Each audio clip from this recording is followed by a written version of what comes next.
Olá! Na aula de número 2 do nosso módulo 2, nós vamos falar sobre anemia sem mistério. Como diferenciar, por exames laboratoriais, a anemia do nosso paciente. Bem, nessa aula, então, nós vamos aprender alguns conceitos básicos sobre anemias. Vamos tratar as anemias mais importantes e relevantes. Vamos ver os exames laboratoriais fundamentais que podem ser solicitados, né? E vamos também tratar o diagnóstico diferencial, então, pelo tipo morfológico e etiologia. E vamos fazer uma abordagem clínica, com casos clínicos e uma aplicação prática desse conteúdo. Então, vem comigo nessa jornada conhecer tudo o que é de mais misterioso e relevante nas anemias através da interpretação de exames laboratoriais. Então, primeiro, vamos definir o que é uma anemia, né? Então, definindo a anemia, nós temos o quê? Uma redução de marcadores, conhecidos como índices hematimétricos, aonde nós temos principalmente diferença no valor da hemoglobina, que já tem uma alteração de referência entre idade e sexo, geralmente acompanhada também pela diminuição do número de eritrócitos e ou hematócrito.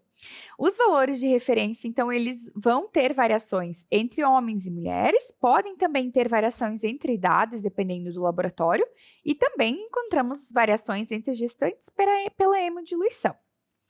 Uma importância muito clínica em relação às anemias é que na prática médica a gente pode ter as anemias presentes em várias doenças, em outras doenças, inclusive sistêmicas, hematológicas específicas, sendo elas, então, desde uma carência nutricional até mesmo uma doença grave, aonde ela pode vir associada em casos de leucemia. Então, a anemia, ela não é uma doença em si, mas ela é um sinal clínico que pode refletir diferentes processos patológicos subadjacentes, como Hofbrand já disse em suas publicações.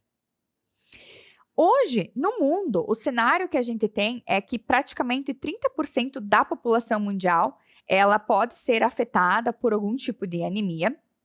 42% vão ser crianças, né? Então, principalmente crianças menores de 5 anos, e que é mais comum em países em desenvolvimento.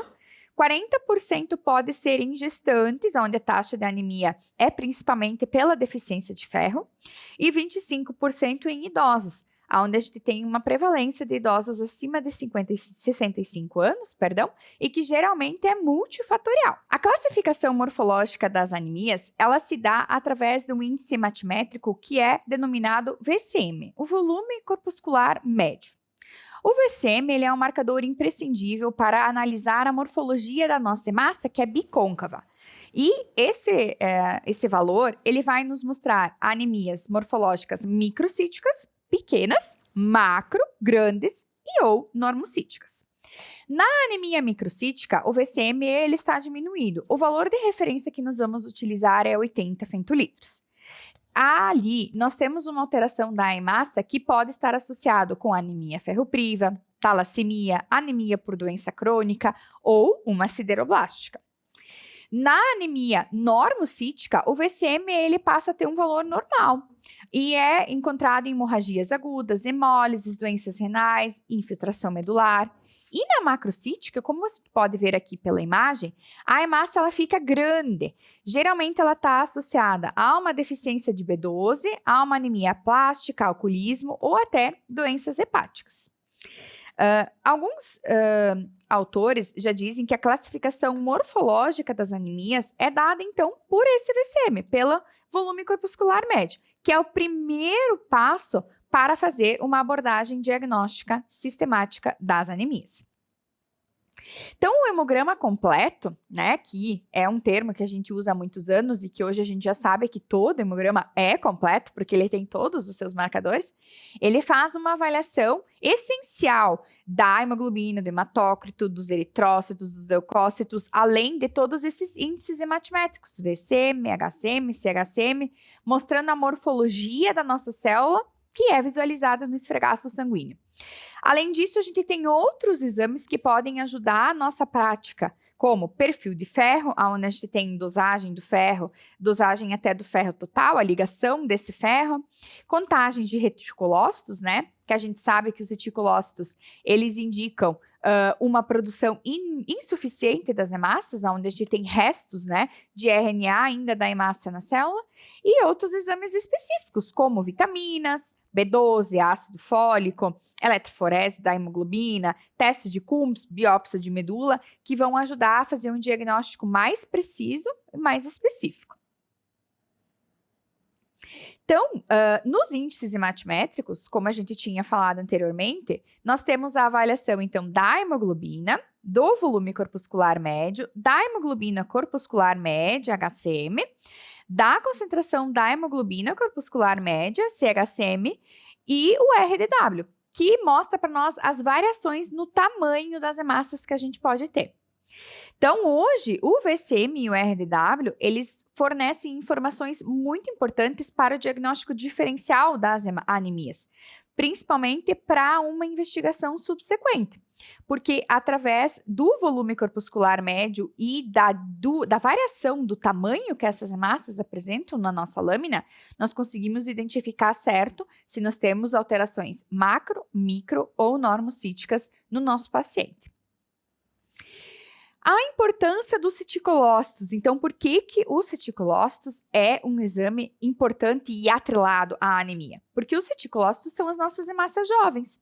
Então, toda vez que a gente vê o ciclo de formação das hemácias, que dura em média de 5 a 7 dias, os reticulócitos eles estão presentes quando eu tenho uma hemácia jovem. Os reticulócitos começam com R de restos de RNA, né? Então, os restos de RNA eles estão presentes quando a hemácia é largada para a circulação sistêmica antes do tempo, que aproximadamente ocorre entre 24 a 48 horas antes dela ficar madura.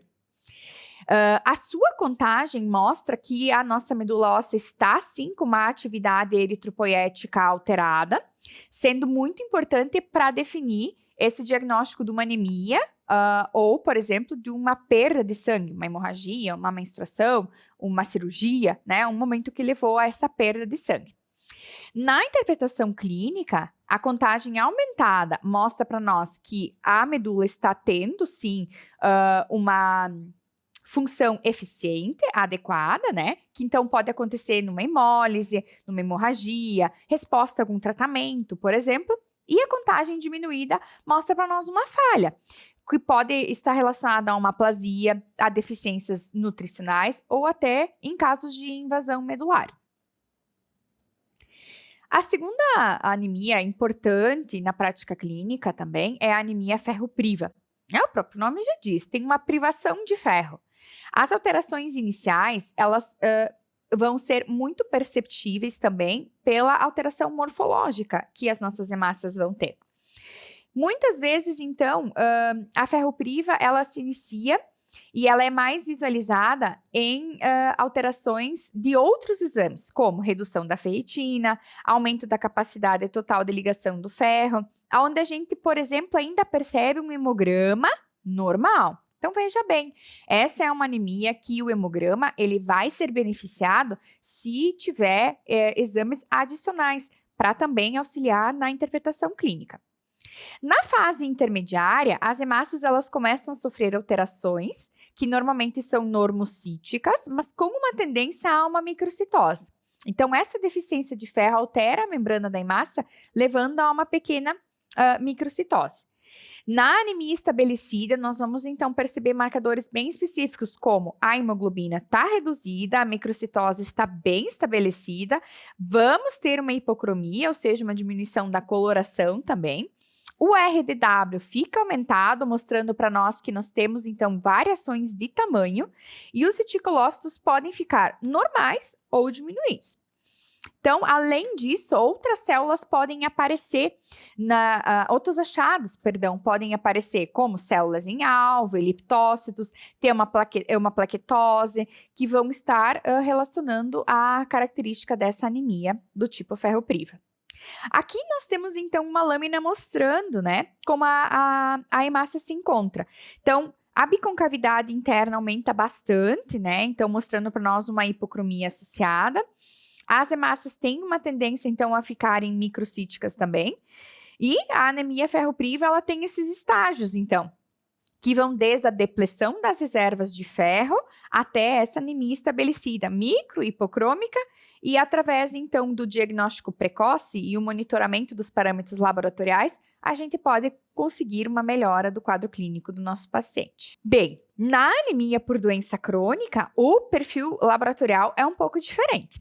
A gente percebe nesse tipo de anemia um mecanismo inflamatório, né? Então, a gente percebe um bloqueio de ferro também.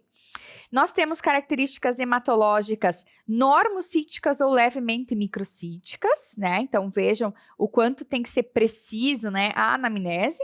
Um perfil de ferro alterado, né? Então, tanto do ferro sérico quanto da ligação do ferro e da ferritina.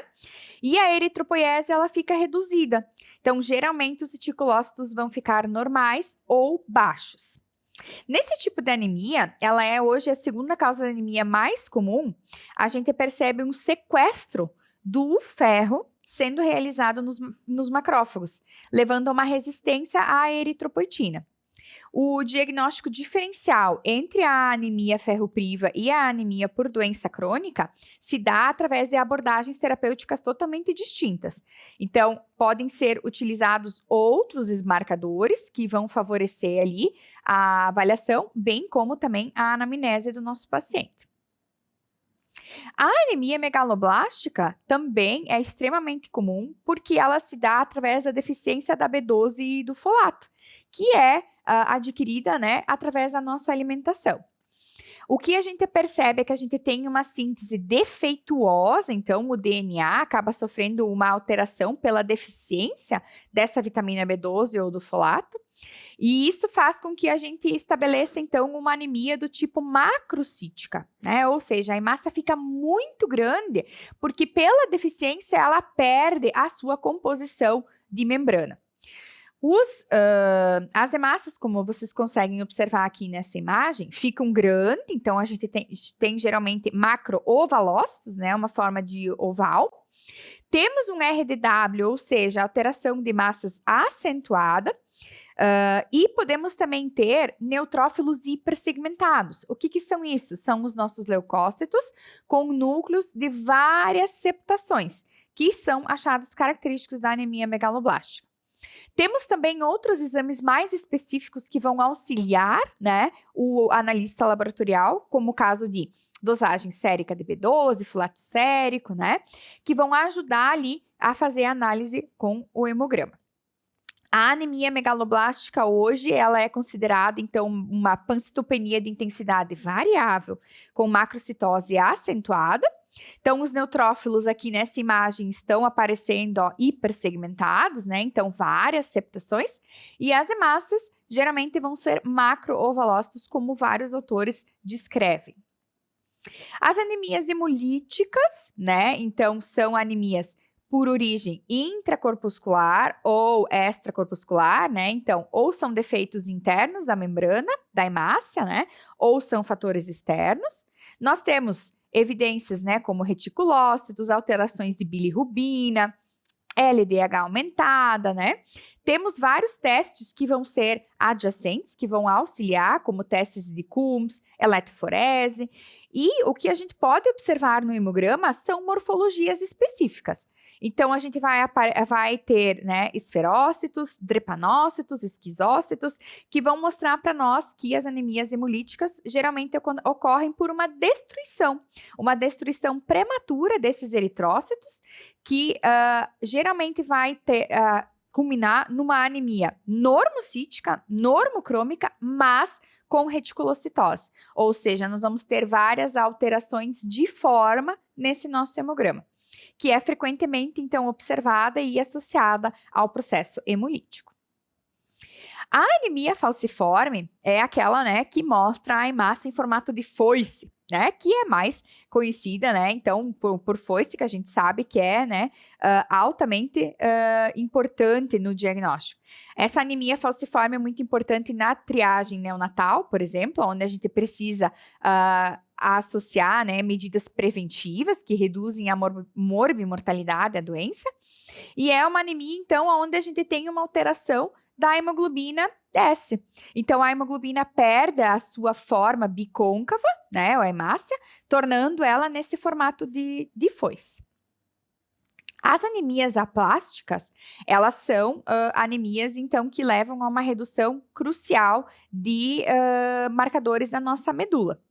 Então, na anemia plástica, a gente vai perceber muito, né? Ela associada a mielodisplasias, associada também a leucemias agudas, infiltrações medulares.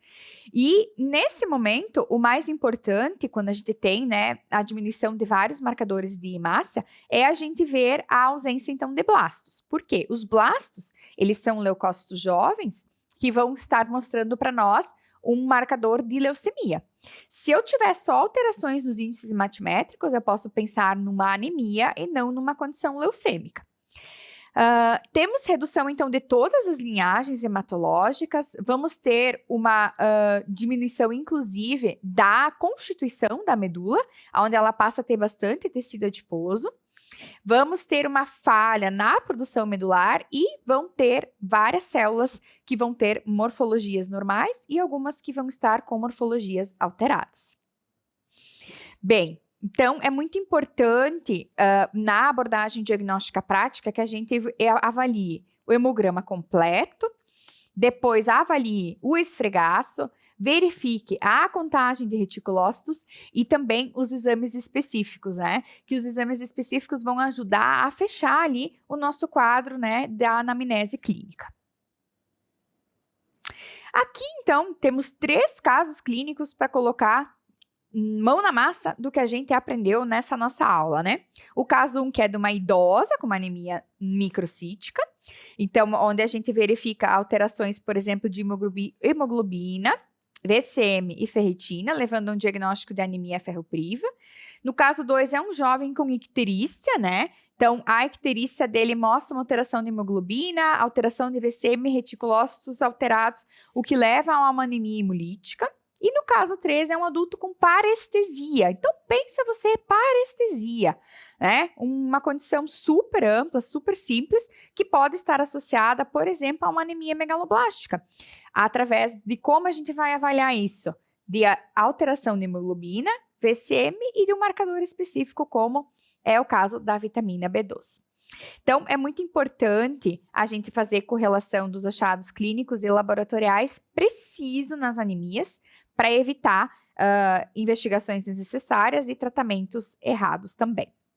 Então, é muito comum a gente ter alguns erros de interpretação. Olhar o VCM de forma isolada. Então, só o VCM? Não, temos que avaliar outros índices hematimétricos, como hemoglobina, eritócrito, negligenciar condições associadas, né? Então, as anemias, elas vêm muito associadas a outras doenças, como inflamatórias, infecciosas, neoplasias, e ignorar o contexto clínico, né? Não avaliar, por exemplo, toda a história clínica, ver a questão da nutrição, se está ingerindo ou não ferro. Então, os erros na interpretação dos exames hematológicos, eles são frequentes quando a gente analisa os parâmetros de forma isolada.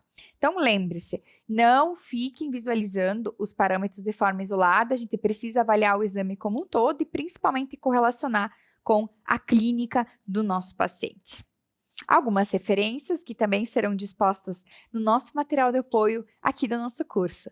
Nos vemos na nossa próxima aula. Até mais!